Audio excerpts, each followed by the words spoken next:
Welcome back to Learn SKN, and today we'll be looking at the May-June 2021 CSEC Agricultural Science Paper 2, Single Award, Paper 2.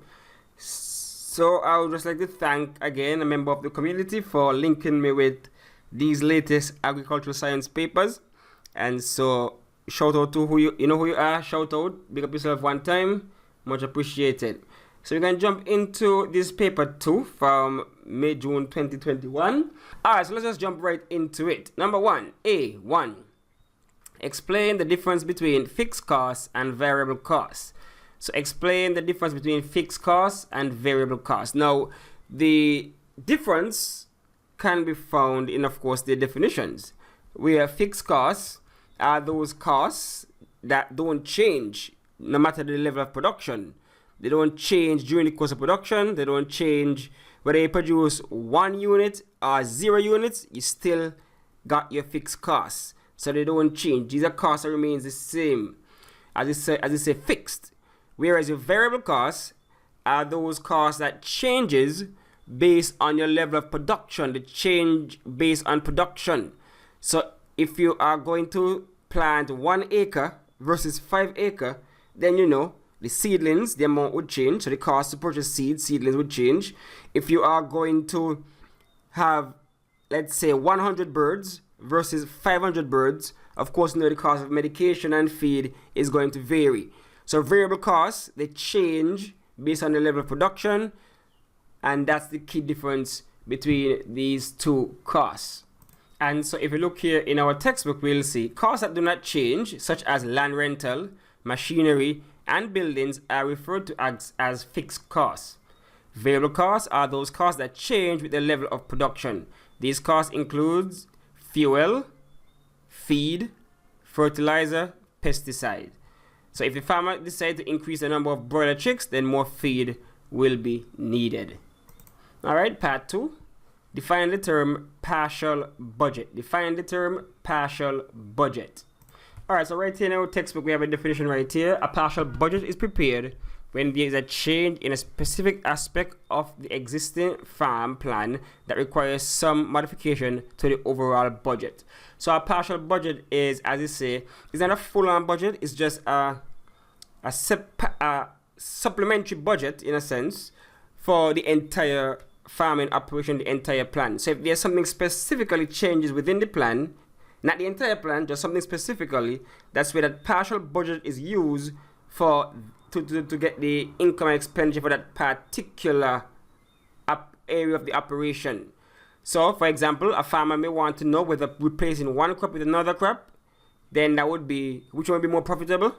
Then he might do a partial budget between those two, that particular aspect of the farm, not all the crops, but that one crop that they might want to change. So in such a situation, most of the income, the receipts, and expensive costs in the existing budget will remain the same, and only a few of them will change. A partial budget identifies the income, expenses that will change, and set out how additional costs and income will affect the change in profit. So it's just a budget for a particular, a specific aspect of the existing farm plan, right? So it's a budget for a specific aspect of an existing farm plan if you change some part of it, and that's the partial budget. You're not going to do the entire plan for the whole farm again, just a specific aspect, one particular area, whatever you want to change. That's what you're going to do the budget for. Alright, B. Farmer Kyle operates 2-acre vegetable farm. He wants to expand his farm to 5 acres but is not sure if he should operate a mixed farm or grow only vegetables. Table 1 shows the budget information for mixed farm and vegetable farm, which Farmer Kyle needs to consider in order to make the decision. So we have them right here, everything right here. Okay, good. We have the income for both farms, the variable cost for both farms, the gross margin for both farms, the fixed cost for both farms, and the net profit for both farms. Based on the information presented in Table 1, which of the options, a mixed farm or vegetable farm should Farmer Kyle operate? And so if you're looking at these numbers, now the most important thing here is net profit. is the farm profitable or not? And if you look at it, you make a profit of 2,500 net. That's net means when all expenses are taken out. And so you end up with 2,500 for the mixed farm. That's option A. And for option B, even the income is so high, $15,000. Look at the variable costs, $12,000. And look at the profit. Net profit is negative. And so you realize you're not making any profit on option B. So it's clear that option A is the one that he should operate because he's making a profit where he's making a loss. On the other one, the brackets mean you're making a loss for those who are not really account centered. Alright, B, using evidence from the table, explain 2 reasons for your choice. In A, your explanation must compare one option to the other. Okay, so we already mentioned the profit. That's the biggest one, right? The profit is one of the biggest one because if you keep making a loss, eventually you'll have to close down.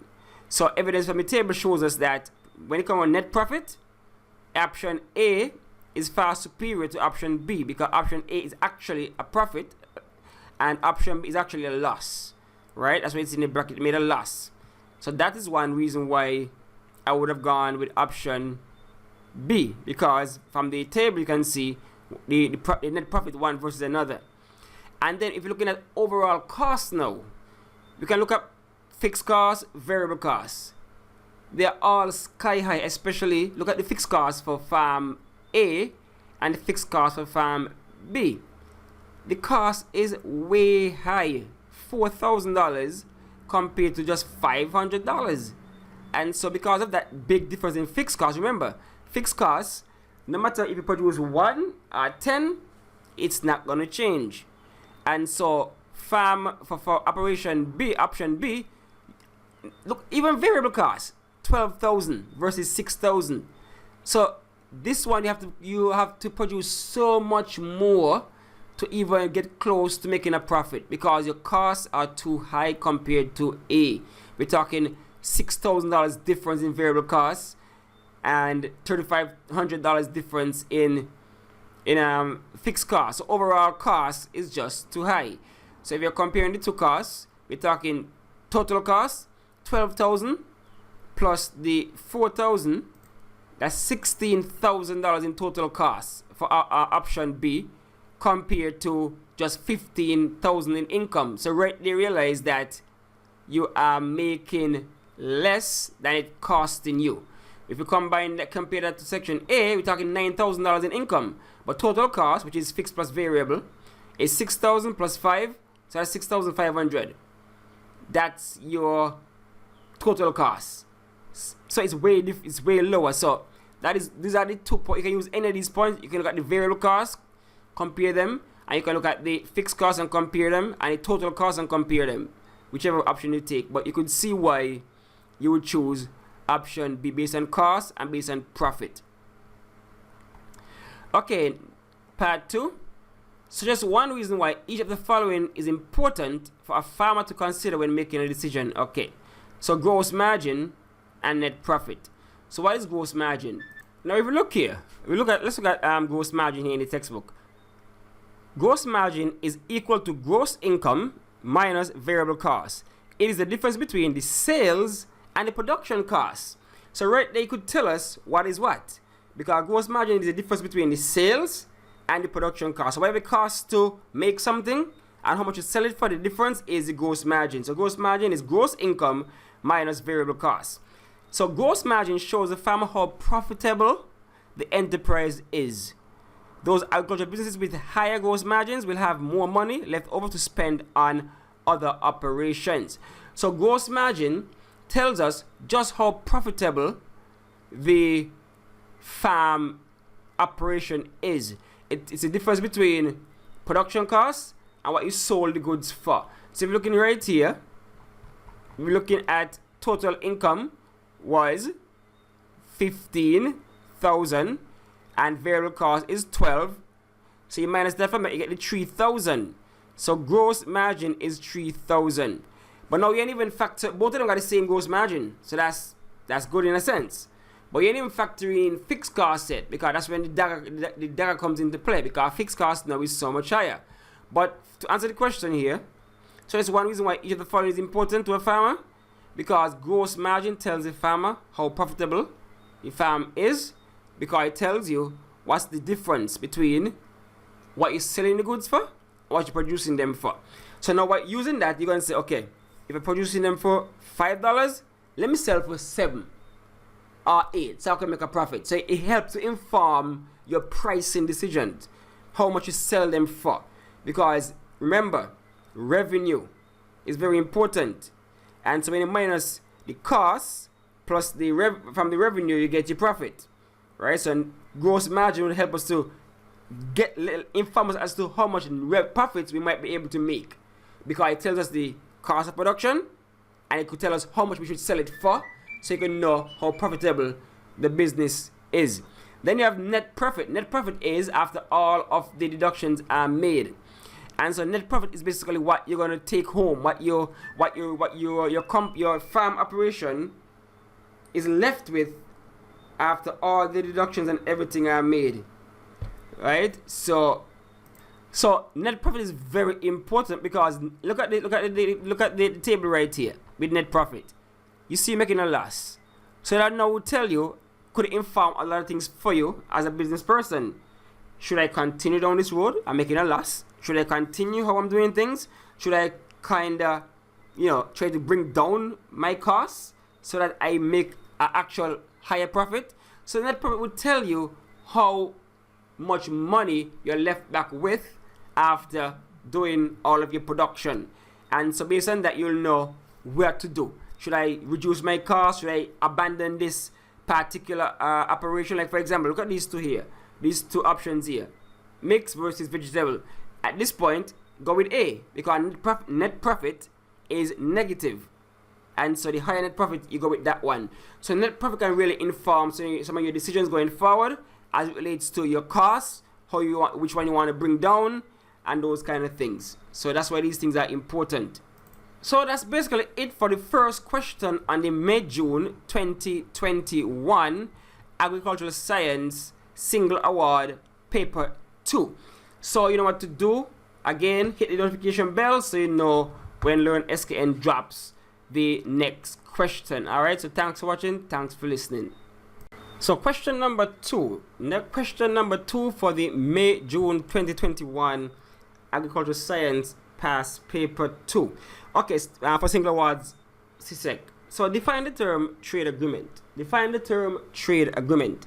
Now, a trade agreement is basically an understanding between between two or more countries, two or more economic entities, powers, nations, bodies, as to the terms of trade, right? The agreed upon terms of trade. So it's an agreement as to how these two nations are going to trade, are going to perform international trade amongst themselves. So it's basically an agreement between two or more countries on the conditions and the terms that govern the trading of goods and services between those countries, those nations, those entities. That's what the term trade agreement means. As I say, we agree, right? Part 2. CARICOM has a number of trade agreements with other countries. Give an example of one such trade agreement. And so one we have here in our textbook is EPA, Economic Partnership Agreement, and that's a trade agreement between the EU, the European Union, and the African, Caribbean, Pacific. So that's a whole trading block by itself. That's a whole agreement by itself. And so when they come together, it's EU trading with the African, Caribbean, and Pacific partners. As an example of one trade agreement that CARICOM is a part of: EPA, Economic Partnership Agreement. And next one is the CBI, Caribbean-Based Initiative, and that's between the CARICOM and the US, where we can get some goods moving to the United States duty-free. So that's between the CARICOM members and the US. And then you have others like Petro-Carib, that's between CARICOM, Caribbean, and Venezuela. And then you have the CARICOM Canada Free Trade Agreement. Of course, that's between CARICOM and Canada. We have a number of others. So we have the CARICOM Venezuela Petrocaribe.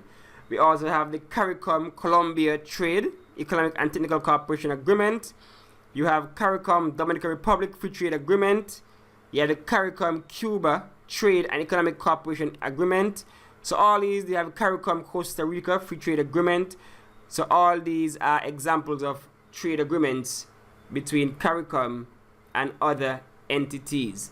So the next question now, Jaya is a major producer of agricultural products. She has been trying to export to the United Territories without success. The Ministry of Agriculture has just advised her that her country has signed a trade agreement with the United Territories. She has 3 advantages of this trade agreement to Jaya's business. So let's dig into this one. So let's go. One advantage would be that now Jaya would have access to a larger market. She has a larger market that she can supply her goods to. So whereas she was only able to supply them locally, now whatever the local population is now increased because she have access to more people, more markets in the United Territories. So that's one, increase access to the market, so increase your market share. Then 2, a reduction in costs, in cost of doing business with the United Territories, because normally with these agreements they tend to reduce tariffs, reduce those. That means that to export now becomes cheaper. So you're able to send your products overseas at a lower rate, at a cheaper rate, because these agreements normally includes the removal of barriers and the liberation of trade, and that would make trading with these companies easier. So with these countries easier and less costly.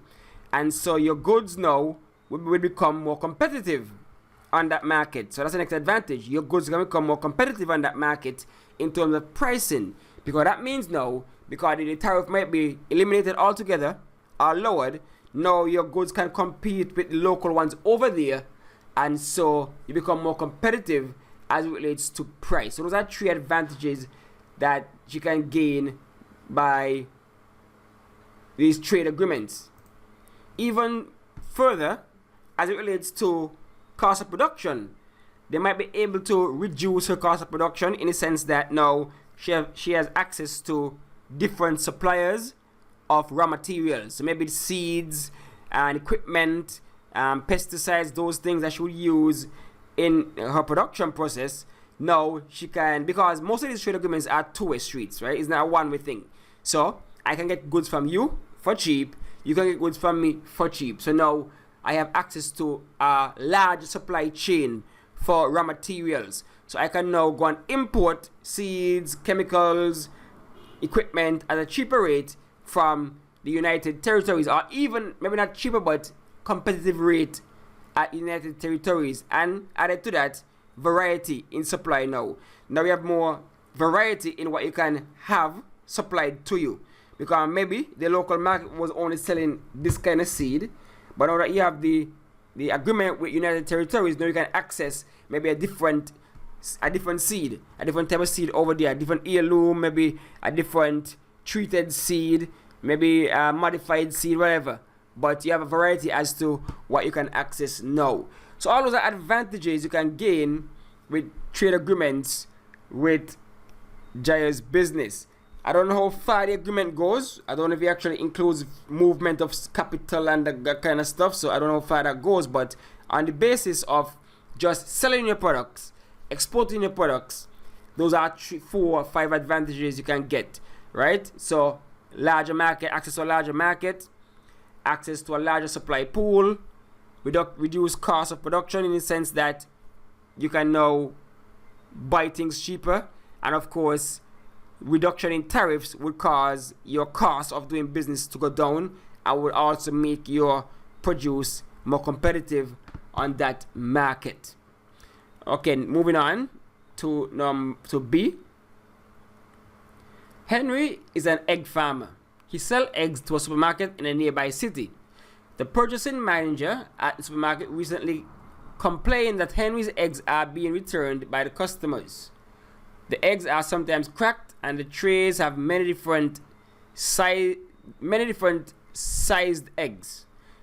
The purchasing manager has given Henry 2 weeks to improve on his quality of his eggs and that are delivered to the supermarket. Outline 2 measures that Henry should take to improve the quality of eggs sold to the supermarket. Alright, so after that, when it says that they have many different sizes, in one tray, right there, Henry, you're not sorting and grading your eggs. So you need to sort and grade your eggs, because if you sort and grade your eggs, then you can now have uniformity in the trays. You can have all the grade A's in one tray, grade B, whatever. And of course, if you're sorting and grading, you're able to see if there are any that are cracked that you can just put aside, right? So you're able to you have to take care of the sort and grade your eggs properly, right? So that's the explanation, the measure right there. That's part of marketing.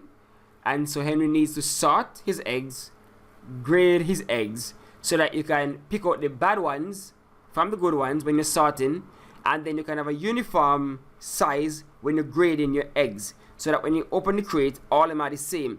And even to that, I mean, Henry can even, when you grade your eggs, you're able to even charge a premium for the grade A's, right? You can charge a little extra for the bigger, nice ones them, right? So that's the problem Henry's having right there. It's about marketing at this point in time. So Henry, you have to improve your marketing by sorting and grading your eggs properly. Sorting is taking the good from the bad, so the cracked one's gone. Grading the sizes, uniformity, so that you have the same size throughout all of the trays. Added to that, Henry might be transporting his eggs in not the best way, and so Henry have to package and transport his eggs better, because maybe they're getting cracked on the way to the supermarket. So Henry have to look at the way in which he's packaging and transporting his eggs. Maybe need a stronger tray or a stronger package. Maybe the supermarket uses the tray, but maybe need a stronger way of packaging your eggs. All this is marketing, eh? Packaging is part of your marketing. Transporting and packaging your eggs, you need to improve that, because that could result in them getting cracked. So if we look in our textbook, we see the activities, the steps in marketing. And so when we're looking at Henry, we're talking about the packaging, same packaging them poorly, and of course sorting and grading is a problem, and transportation might be a problem. And if we come down here, we look at eggs, right? So Henry might not be safe. Eggs are fragile, so care needs to be taken when handling them. Eggs are collected from nest boxes and battery cages and placed into an egg basket. Care should be taken to prevent eggs from rolling, colliding, and cracking. The number of eggs collected is recorded each day. Okay, eggs are then cleaned by simply wiping them with a damp cloth. They should not be immersed in water, as this destroys the protective coating. Eggs are graded according to color, size, weight, and level of damage. Grading is necessary for quality control, consumer satisfaction, which they are not, and pricing. Graded eggs are packed into crates holding 6, 12, or 30 eggs, with their larger ends uppermost to reduce, because you see, so Henry might have been packing them poorly too, and so he's putting them in the wrong side up, and so this can cause them to crack also. Crates are stored in a cool and clean room, free from unpleasant odors. Eggs are supplied wholesale to supermarkets and middlemen for pricing. So the main point here is that Henry improve some of the marketing activities. Alright, so I think that's it for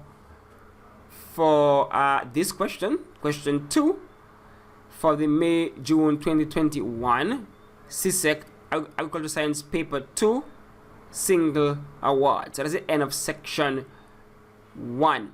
Alright, so stay tuned, like, subscribe, and when we come back, we're going to look at section 3 for this paper. Alright, so that's it for now.